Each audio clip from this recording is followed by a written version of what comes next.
Hello, everyone, and welcome again to another Teacher Joseph podcast. Today, we're going to explore the idiom Murphy's Law. Murphy's Law simply means the worst possible thing that could go wrong does go wrong. Okay, so let me give you an example of what I mean. Okay, so imagine you leave the house without your umbrella, and suddenly the rain comes and you get absolutely soaking wet. You might say to yourself, isn't that typical? It's just Murphy's Law. Here's another good example. Imagine that you're late for work, you jump in the car, you quickly start the engine, and then you find yourself in a traffic jam and you're going to be late anyway. That's Murphy's Law. Another good example would be if you win the lottery and then you drop dead the next day. Your family might say, isn't that typical? Isn't that just Murphy's Law? Something goes wrong, which stops you enjoying the moment.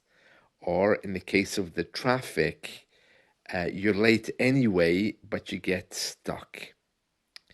There's a famous song which highlights Murphy's Law, and that's Alanis Morissette when she sings the song Ironic. Some of the lyrics in that song, they say things like, it's like rain on your wedding day. It's like a free ride uh, at the festival, but you've already paid. You know, a free ride on one of the machines, like the big wheel or one of the arcade games. You paid already, but in the end, it's actually free. That's typically Murphy's Law. In that song by Alanis Morissette, she goes on to talk about other examples. She says things like, it's like the man who's afraid of flying, and on the day that he does eventually fly, the plane crashes. That's Murphy's Law.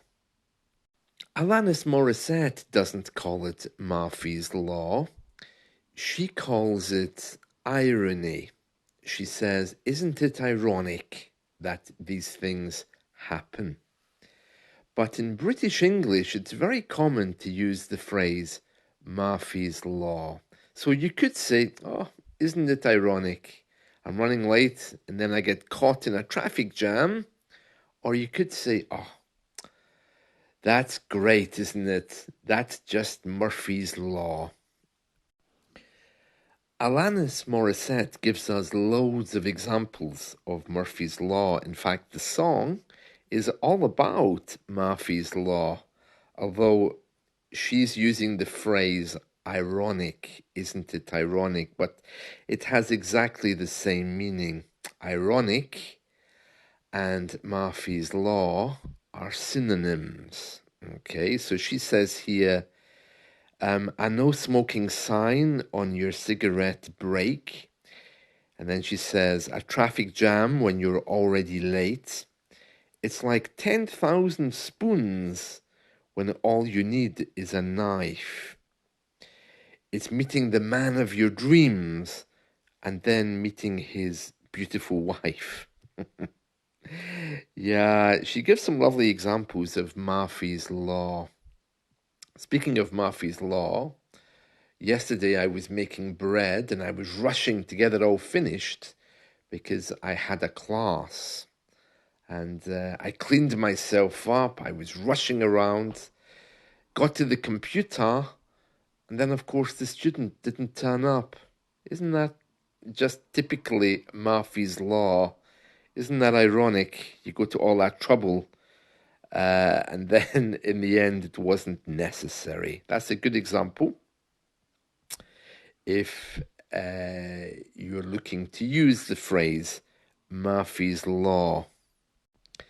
It's unclear where this phrase came from, Murphy's Law. I just assumed it was Irish because, the name Murphy is Irish, and we often make jokes about Irish people and things that happen to them because of the culture here, which laughs at Irish people through jokes, through media. But it's not. It's nothing to do with Ireland. Apparently, it was to do with some experiment that took place many years ago. But there's many different theories about where the phrase came from. So yeah, if you listen to the song "Ironic" by Alanis Morissette, you get loads of examples of Murphy's Law. So it's just typical Murphy's Law that I make the podcast and then find I can't post it, for example. That's another example of Murphy's Law. Speaking of Alanis Morissette, she used to have an advice column in The Guardian here in the UK. Someone who gives advice about relationships and friendships, they're referred to as agony aunts. So she was an agony aunt in one of our British newspapers. It was fairly short-lived, though. I don't know how long she was on there exactly, but it wasn't long. I don't know why they gave her that opportunity. I thought that advice columns, as they're known in American media, or agony aunts, as they're known here in the UK, I didn't think they were popular anymore. I thought they were out of fashion. But anyway, she had an advice column, or she was an agony aunt for The Guardian. That was in 2016. So things have all changed anyway after COVID. But very interesting. I just don't know why she was doing that. Anyway, yeah, she got married to the rapper Mario Soul Eye Treadway. I've never heard of him. They've got 3 children, Eva, Oinks, and Winter. Can you imagine having the name Eva? Oh no. um, I suppose he will suffer with a name like that at school. Um, yes. Although Americans tend to have different names from British people. British people rather prefer more traditional names. But in American English, you can hear all kinds of creations, like Brittany, for example. Yeah, very interesting. Very interesting. Oinks was another one of her children, and Winter. Anyway, it seems that Alanis Morissette is still singing. She very recently released a song called No Return. I haven't heard it. In fact, I haven't heard of her at all since her release of Ironic. Yeah, she had a podcast as well, didn't she? Conversations with Alanis. Do you remember? That was from 2015, where she spoke to a number of guests about different things, usually about relationships, spirituality, etc. Maybe that's why she got the job in The Guardian as an agony aunt. Uh, that podcast is still available, but I don't think she does it anymore. I'll need to check. I'm not sure if that's only an archive now or if she still does it. But very interesting. Yeah, I see she's been acting as well. So that's interesting, isn't it? Although she's not someone I would recognize. I mean, for example, if I saw Alanis Morissette in the street, I wouldn't know who she was. To use an idiom, I wouldn't know her if I fell over her. Yeah, yeah, I have no idea. Oh, it seems that she suffered a lot with depression and eating disorders. Oh, that's sad, isn't it? She's had a bit of a difficult life. Um, yeah, it's not been kind to her, it seems. Um, yeah, yeah, she's done quite a few things, it seems. Quite a few things. I didn't realize that she was Canadian. Um, that's very interesting, isn't it?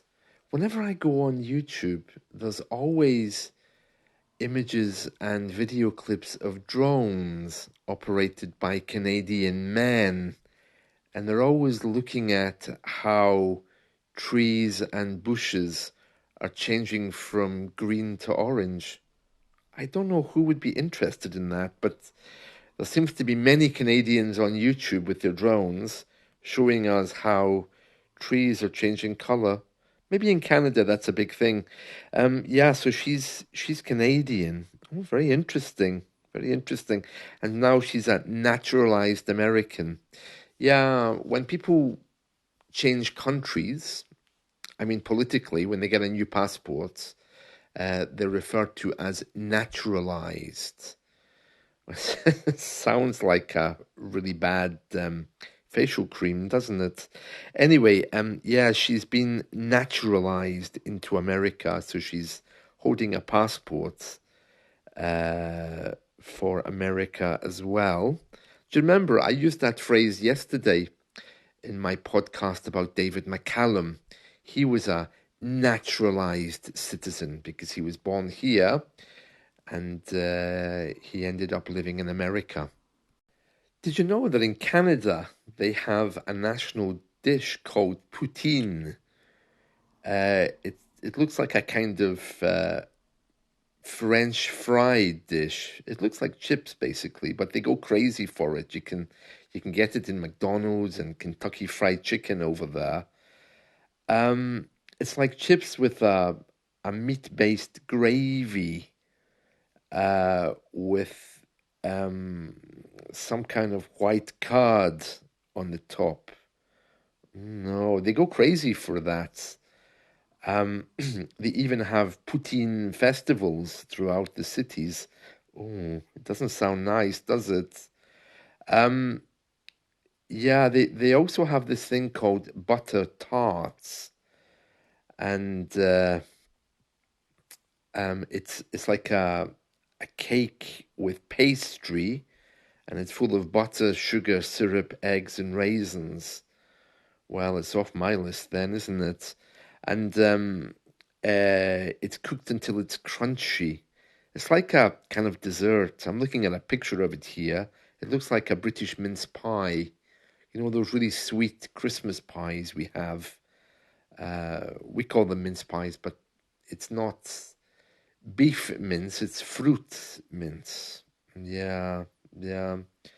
And of course, they're famous for maple syrup, aren't they? Yeah, I'd imagine Alanis Morissette has tried maple syrup before. It's very famous all over the world. I like maple syrup, but it's a bit expensive now, isn't it? I mean, it was never cheap, but these days, maple syrup, which comes from the maple tree, is is very expensive. Apparently, Quebec in Canada produces 85% of the world's maple syrup. That's interesting, isn't it? 85%. Who would have known that? That it all comes from Quebec. Oh, Canada's an interesting country. I'd like to go there just to experience French Canada as well as the other bits. Would be nice, wouldn't it? Anyway, that's it from me. I hope you've enjoyed this. So let's talk again soon. See you. Bye.